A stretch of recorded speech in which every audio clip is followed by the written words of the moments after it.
Hello, LoL fans. We're getting ready for potentially the last game of the day, although there is a possible thing where that may not actually be the case. It will be between Here for the Memes, or Meme Squad, as they've now officially been renamed in my headcanon, or possibly the Minimenemies, against Scrim Club? Scrim Club, Yeah, yes. Scrim Club. See, this is why I bring him along. He remembers all the things that leave my brain. Oh, apparently we're not ready to go just yet? We've just got everyone from For the Memes joining the spectators. Okay, wonderful, wonderful. So we're just going to have everyone joining the spectators while... They're apparently adopting the Swiss strategy towards LoL, in which you remain neutral and never engage in anything, so never actually lose. It's a legitimate strategy. It's worked well for them so far. It's not a legitimate strategy. Camping is a legitimate strategy. Being the Swiss has never been a legitimate strategy. So, we are at Champion Select? Champion Select. Another Lissandra ban. We've not seen any Lissandra get through. Okay, can somebody please provide me a succinct answer why all the Lissandra hate? Because I love her. She's a wonderful champion. We see an Annie ban, a Katarina ban, a Zareth ban. I think there's a lot of mid lane bans. There's a LeBlanc, yeah. There's a lot lot of mid lane. A lot of the mid lane Are they just banning the mid lane inherently? I think so. There's been a lot of mid lane focus, like in terms of just play style. Okay, and there's a Carthus. That's more mid lane. Let's just go all in for the mid lane. The mid lane has been where a lot of the action has been happening. There's been a lot of assassins running wild in the mid lane. Yeah. I think in the last game for Scrim Club, they did have the Zareth just go wild. Yep, go absolutely. Well, he is unfettered magic, so it's appropriate. Fair enough. But yes, a lot of those bans towards the mid lane, but that does mean that a lot of the priority picks for the top jungle and all the other roles are just left untouched. Yeah. There'll probably be a Nah, I'm just guessing because that seems to be the flavour of the day. Yeah, flavour of the day is Nah. We probably will see a Z as well, because that's equally been flavour of the day if it's not been banned. And especially since all these other mid lane assassins have been banned out. We've got a Hecarim, we're back to the pony! Yes, I think we're going to see another jungle pony. I actually think because Gerard plays... no, really? Okay. A slight bet do you want to have? $1 says that it will be a jungle pony. Okay. Fair enough. I will take your bet. I know that Gerard plays Hecarim a lot, and that was very much his playstyle when he played the Shyvana. I do not even slightly mind, because I'm going to get to see a pony either way. Absolutely. Now, I was wondering if we were going to see more AD-focused mids because of how many of the powerful AP mids have been banned. Ooh. An actual Urgot. Either that was a troll pick that went wrong.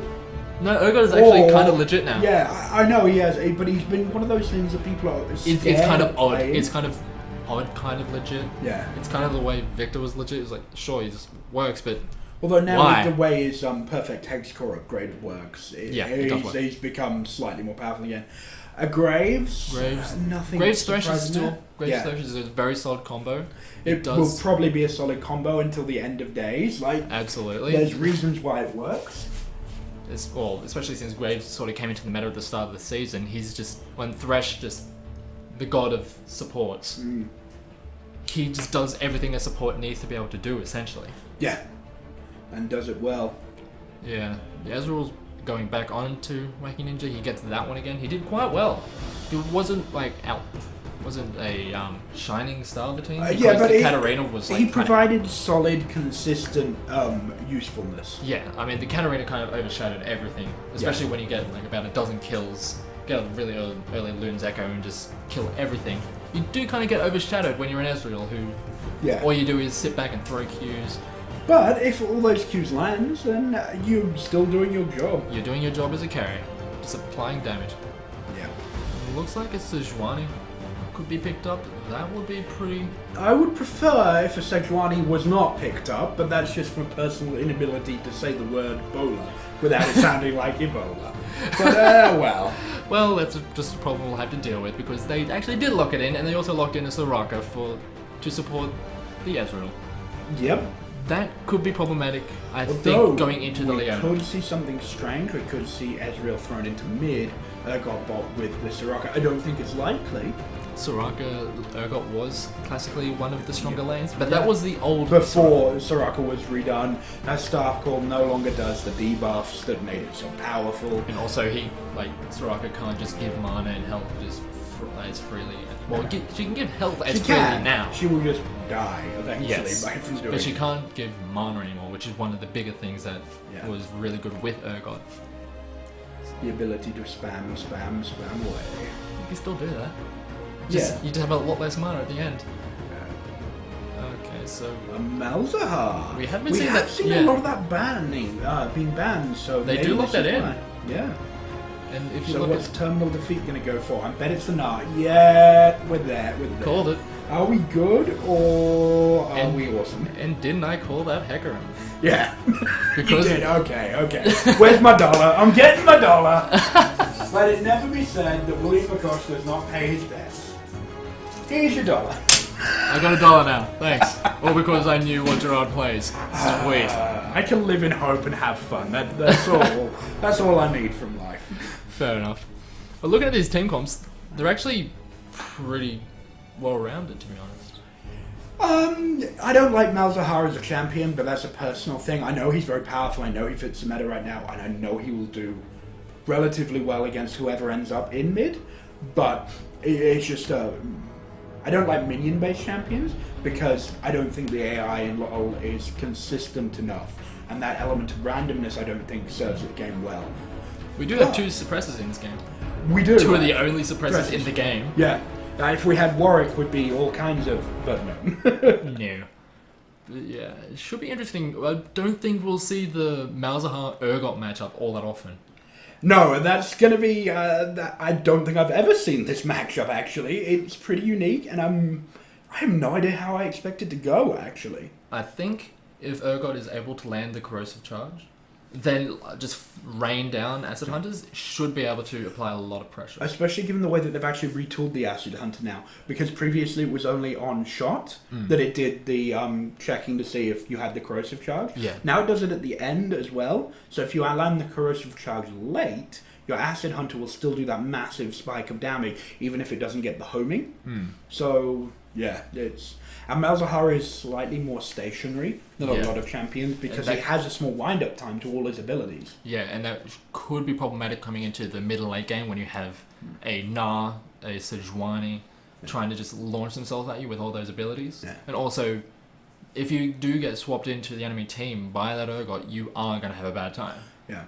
On top of that, Urgot having the ability to walk up to Malzahar, possibly cop a suppress for the thing of doing it, but then change positions and be on the other side of the tower. He's like, you suppress me? No, I suppress you. Yeah. You don't suppress me much. Sorry. Oh, never ever going to do that again. But I like the second you said we have 2 suppressors in the game, I was just like, I have to say this. It had to be done. I have no other option. It had to be done. But anyway, my bad Shania Twain covers aside. Showing my age there. Oh god, don't remind me of those songs. Yeah. One thing about Scrim Club's team is that it does have the options to do quite a few things. You can have the Hecarim split push. You can have those little skirmishes with the Leona or with the Malzahar and some supplemented damage. Yep. Or you can have those full-on team fights with the Amumu, the Hecarim flying into the back, the Malzahar just throwing like that, the giant AoE, I can't remember what it's called, the Null Zone or something. I actually am not sure. It's been a while since we've played Malzahar. Yeah, the percentage-based health pool. That going into a team fight is going to be really useful. So they have a lot of options. On the other side, I'm going to assume that this Gnar is going to go for a blade because that seems to be what he's been doing all day. Because it's Terminal Defeat's only build. Essentially. Hey, it's been working, so I can't mock it too heavily. I just don't understand his logic. It's going to be interesting to see how that goes trying to up against a Hecarim. Mm-hmm. Because he will probably be the one sent to try and... deal with the issue. Yeah, he'll be the one sent to deal with the split push pressure. I'm not sure he will have the amount of have the power to, or the sticking power to hold off the Hecarim. So that could be a bit of a problem. Not 100%. I agree, based on the idea of poor rage management. If the Gnar manages to handle the rage well, I believe so. The other one that I think we need to factor into the way Hecarim will be playing is Urgot's. Because while Urgot's shield is up, all of his abilities actually provide quite a powerful slow. Yes. Which makes him one of the few AD carries that can, in theory, kite Hecarim. Not for a long period of time. Not like Ash level. Yeah, nothing's Ash level. That Ash is just the only one that has that power. You're wearing the shirt. It's been staring at me all day. If you're unaware, Hunter is currently wearing a Dat Ash shirt, and I've been trying to think of a way to slip that pun in all day, but obviously we've not had any Ashes, so I've not been able to. And we just did it then, so that's all works. Yeah, but legitimately, Ash is the most kiting-centric. But Urgot has slow. that. Yeah. Urgot does have that ability. He's kind of more of the bruiser side of AD carries. Yeah.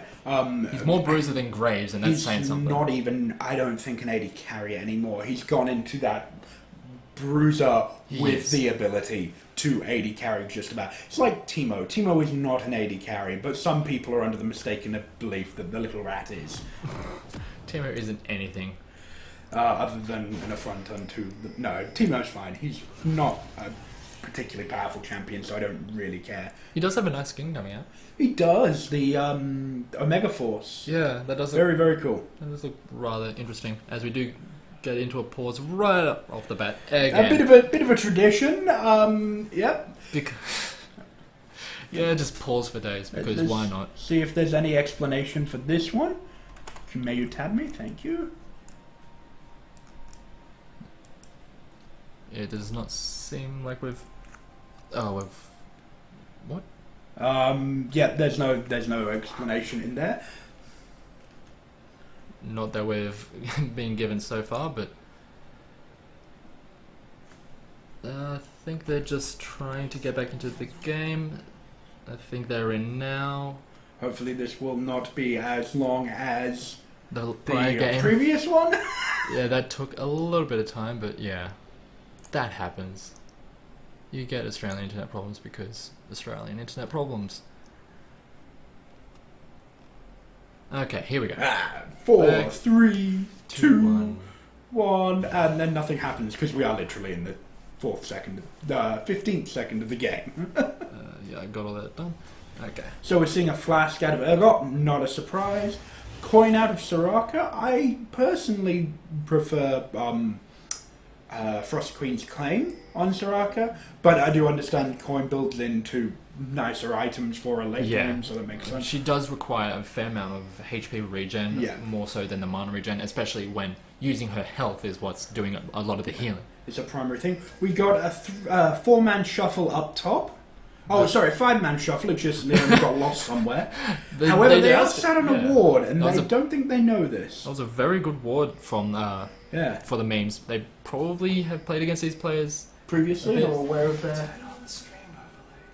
Oh, yeah, we'll do that. Thank you, Lord and Master, for reminding us of that. So, we have Danger Birds versus what I'm going to call the LoL Centipede. I don't know which one I think of these is more likely to work.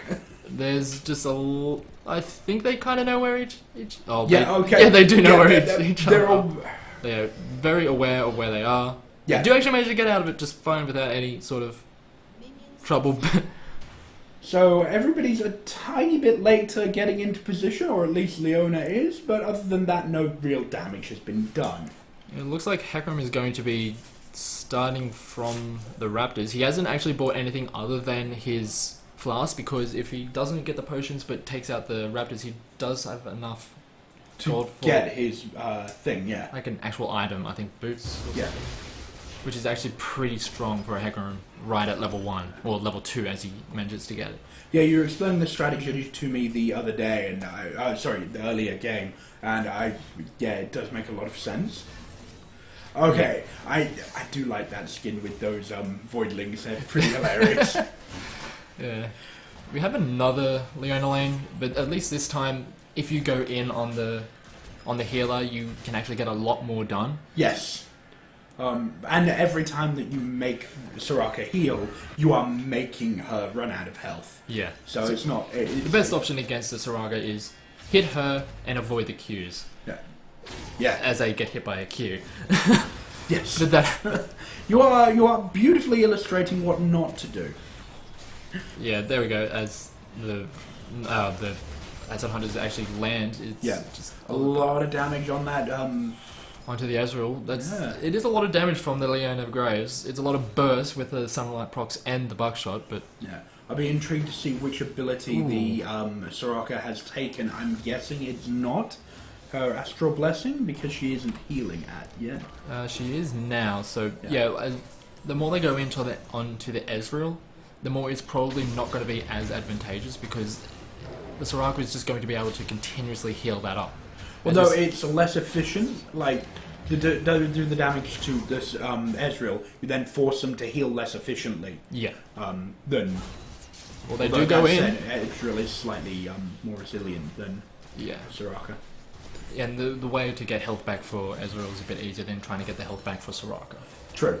Although, if you're good at landing that skill shot, it's not the hardest in the world. It is up against a melee support, so you do have more opportunities to be able to land that.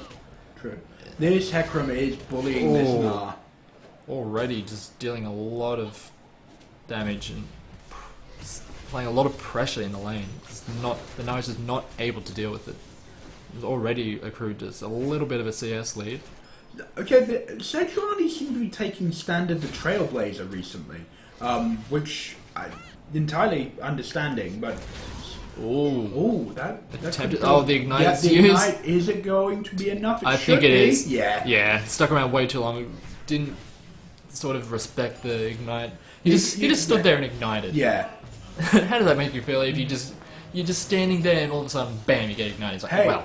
He's a primitive, yordle. He doesn't understand what fire is. He's probably completely surprised why he's dead right now.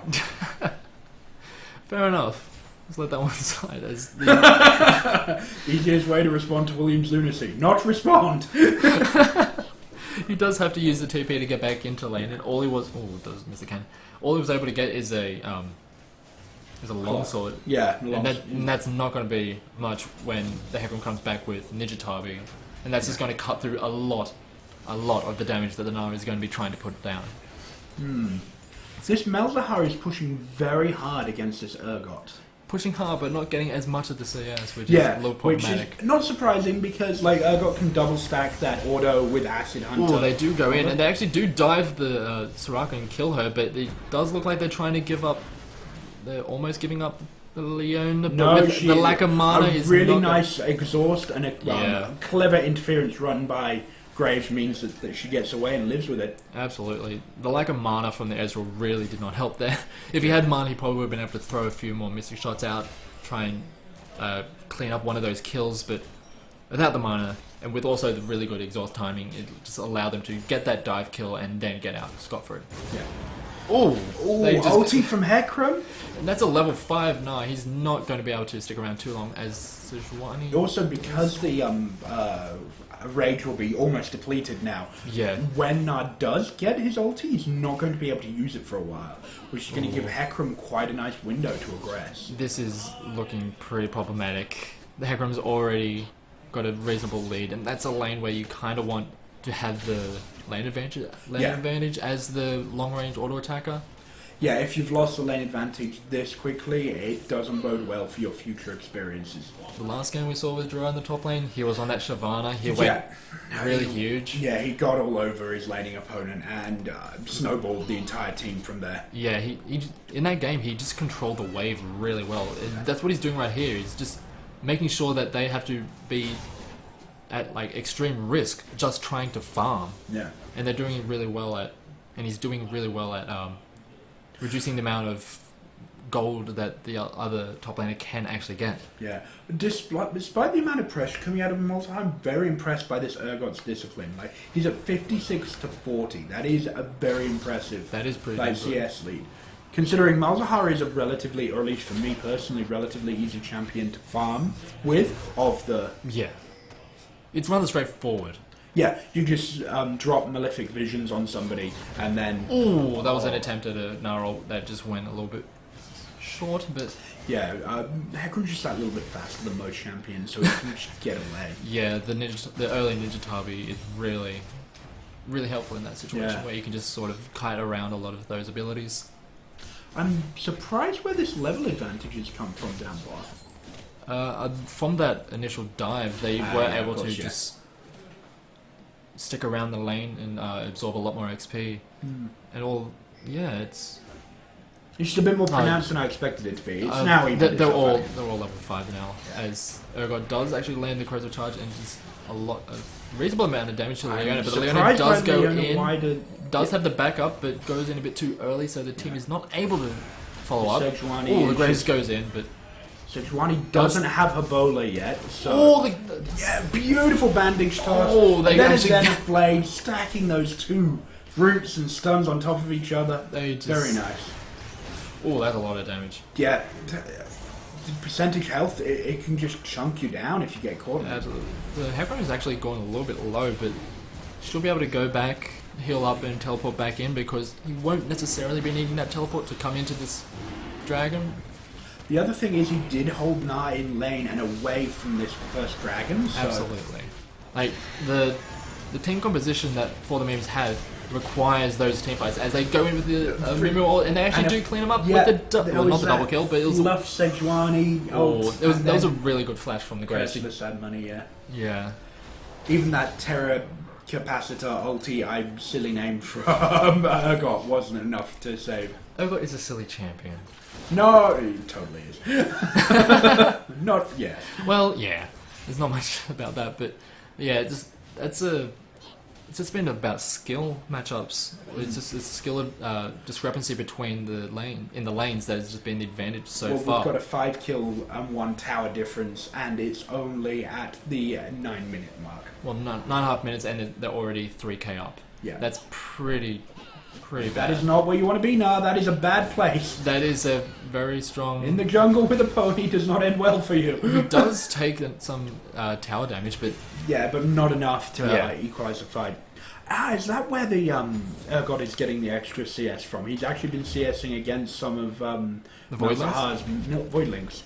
Yes, I'm pretty sure that that does actually counter it. It's also that way with Yorick schools, although they're much harder because of the way they hit points very quickly. Yeah, and also Zyra's plants and other kind of minion-esque champions. Oh, he goes all in on the... No, he is going to get the damage. Yeah. He's just got way too much of an advantage.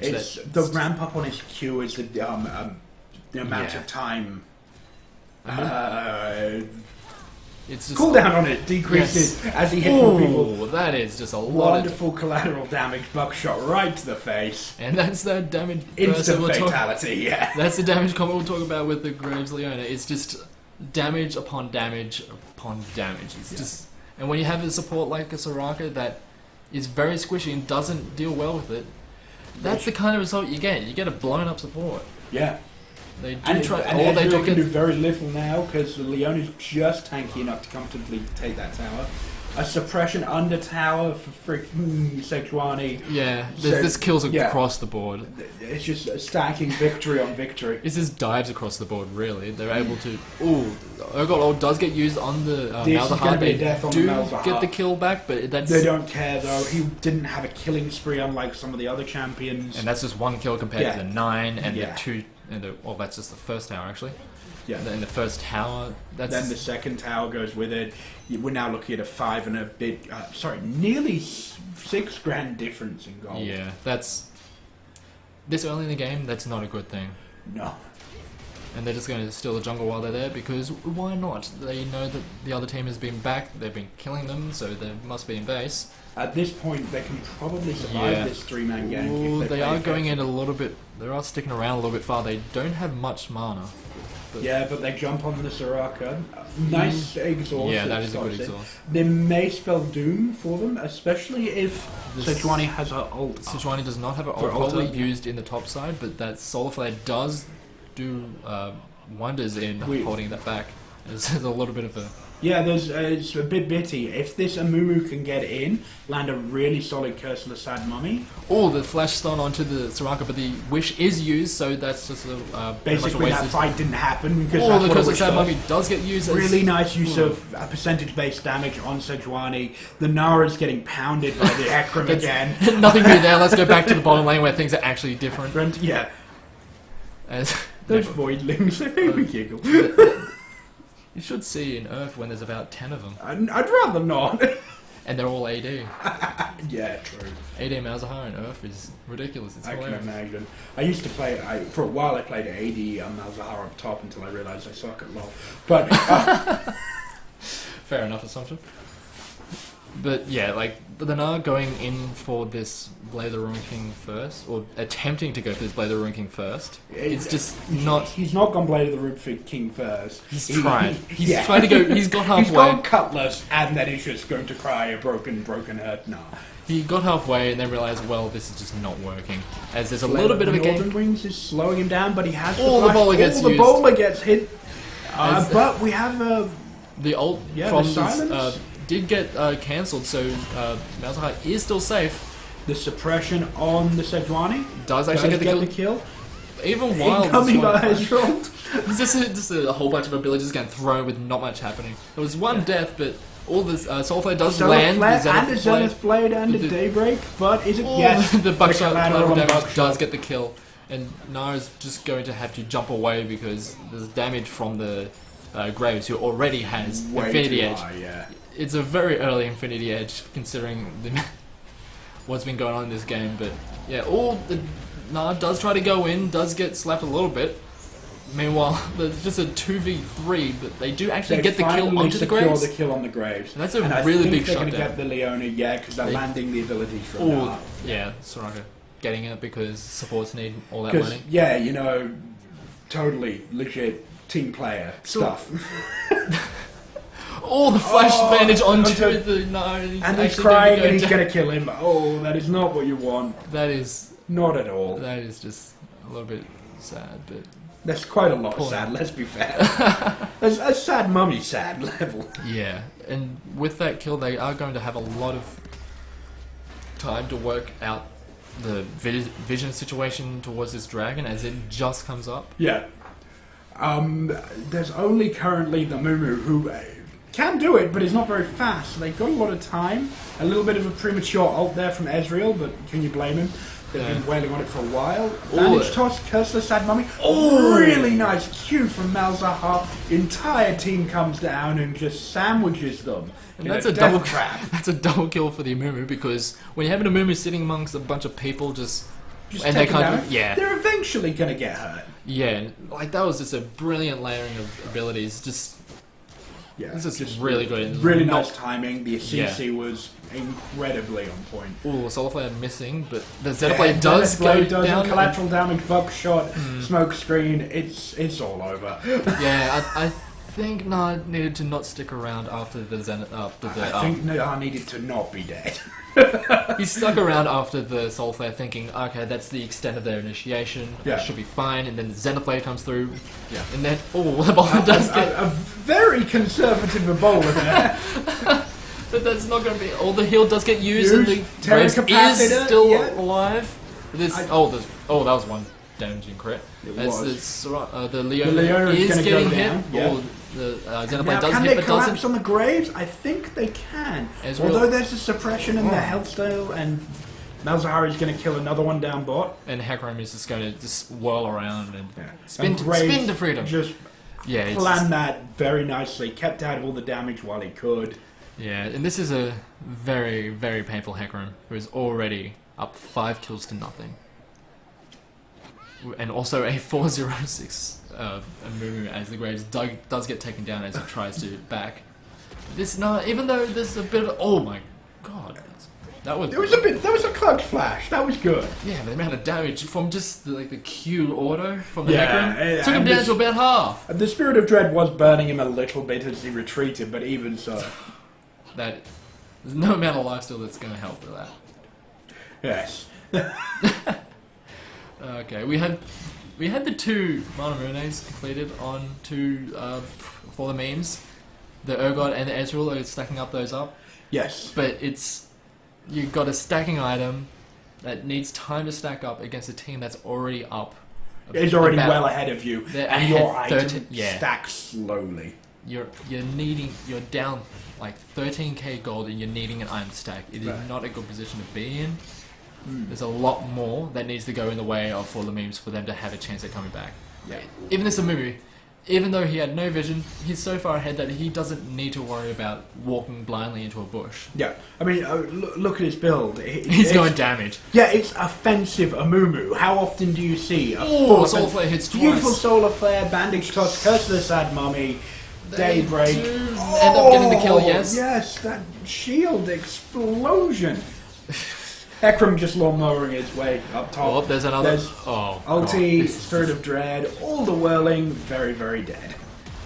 Your opponent, you did. Apparently, yeah, that wasn't even something I tried. Oh god, that was just My brother's actually a poet. He's going to be really upset that I'm mooching into his territory. Well, that's just pretty much how a lot of this game is going. It's just Solar Flare's landing, like, the majority If of the Solar Flare lands, 2 people dead. If it doesn't, they're still getting that one kill. There's still anyway. one because he's landing that like all the flash away from the bowler. The bowler misses. It still gets to slow, and I think that will be enough to secure the kill. Well, he does try and go back in. He does get the kill. The return. Yes. Oh. And Graves is going to pick up the extra kills unless this Gnar gets there too quickly. Or the Zenith Blade coming in from the Leona is able to hold the Gnar, well, the Sejuani, and the Gnar is in place. Yeah, the Graves is going to get away unless he gets hit by the boomerang. The blind pretty powerful. Leona trying. They're getting a little over aggressive there.